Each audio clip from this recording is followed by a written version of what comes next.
Hi, this is Rob from Access. I've just been playing The Elder Scrolls Online for the first time, and I'm joined now by Maria from Bethesda. Hi Maria, nice to meet you. Hi, nice to meet you. So first of all, this is going to be coming out on PS4, so there's going to be quite a lot of gamers who, for them, this is going to be their first MMO. So what kind of steps have you taken to ensure that these players don't feel too daunted by the whole experience? Well, going into it, designing pretty much every aspect of the game, we've going in thinking this is an Elder Scrolls game. This is an RPG, and we want it to feel like the next installment of the Elder Scrolls series. So if you are familiar with playing Skyrim on PlayStation, you will probably be familiar with the same control system that we have in the Elder Scrolls Online. We are changing a little bit of the UI to accommodate for a controller system, but you should be pretty familiar with attacking, blocking, moving during attacking, and things like that, just like you would in a regular Elder Scrolls game on console. So actually playing the game should feel pretty familiar to people who played Skyrim, but I guess the main difference will be you're now sharing this experience with hundreds and thousands of other people. You know, what kind of options are there for people who want to start up parties? How do you want to interact with other people in the world? Sure, so there's many different ways to go about playing it. You can obviously play the game through the leveling content solo. The main quest is specifically tailored for a solo heroic experience. But as you're going through the questing, you can either soft kind of group with people. You don't have to be in the same group to work together. As long as you contribute 10% of a kill to the fight, you'll get full experience, full loot for that. You can group up by going up to a player and selecting a radial menu to interact with them and invite them to your group. When you do that, you guys can track each other on your compass and run around together and do quests. Now, say for example, we're doing a quest where at the end of the quest, we've captured the bandit leader, and at the end of the quest they say, do you kill him or do you let him live? You can choose to kill him, and I can choose to let him live, and we can still play together. You'll see one outcome and I'll see another, but we won't be split up during the play. Now, for grouping experiences like dungeons, we have 4-man dungeons. There'll be 16 of them at launch.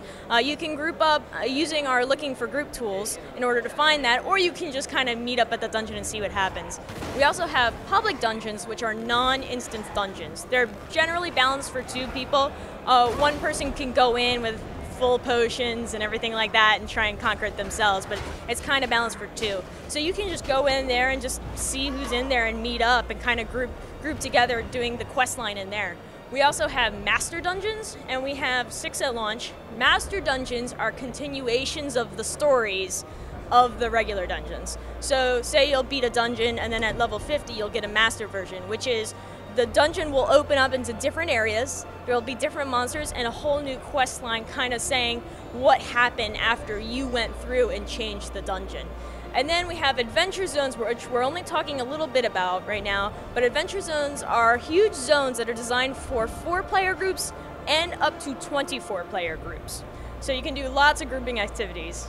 Cool. And when I was walking around, I noticed a couple of people standing by a river. One of them was singing one of the songs from Skyrim. Are there going to be many like little nods to Skyrim and Oblivion in the game, like littered throughout? So there's certainly the whole lore. So if it was around 1,000 years before Skyrim, because that's when our game takes place in the second era, if that lore was still around during that time, you'll see them. For example, if you're a player familiar with Morrowind, you might remember the creature, the Cliff Racer. Well, in Oblivion, Cliff Racers were wiped off the face of the earth. In Skyrim, you got to go back and meet the person that you had originally met in Morrowind to meet the person in an Oblivion plane, which killed all the Cliff Racers. But because we're 1,000 years before, there currently are Cliff Racers in the game. So you might be familiar with a lot of the lore. You might be able to find Maik the Liar, maybe Maik the First. Doesn't mean he's the same person, but is he the same person? You don't know. What about the adoring fan? So the Endora thing. So I don't want to spoil a lot of things, but there are certainly a lot of nods. In fact, there's a lore achievement you can acquire for researching all the different types of cheeses in Tamriel. So if you're a cheese collector or a fan of cheese, we certainly have an achievement for you. And also, I guess, because this is going to be the first time the Elder Scrolls has taken in the whole of Tamriel, it's not just one specific region. That must have been a huge challenge, creating that whole world. And the different races start off in different areas. How long will it take you to be able to explore the whole world from the start of the game? Alright, so when you first start your alliance, it takes about 130 to 150 hours, depending on how you go through it, to finish your alliance's play.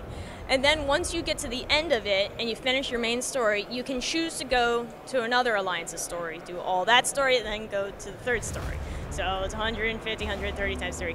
And then you can go to adventure zones, dungeons, and also if you're familiar with Elder Scrolls Oblivion, that whole center area of Cyrodiil is our PvP area. So we actually took the height map from Oblivion and put it into Cyrodiil, and it's a little bit larger just because of the way our keep structures work, but if you can imagine how big that land is, that's the PvP area. Thank you very much for talking to us, Maria. That was the Elder Scrolls Online. And if you want to see more videos from Gamescom, we've got loads on our channel. That is youtube.com/PlayStation Access.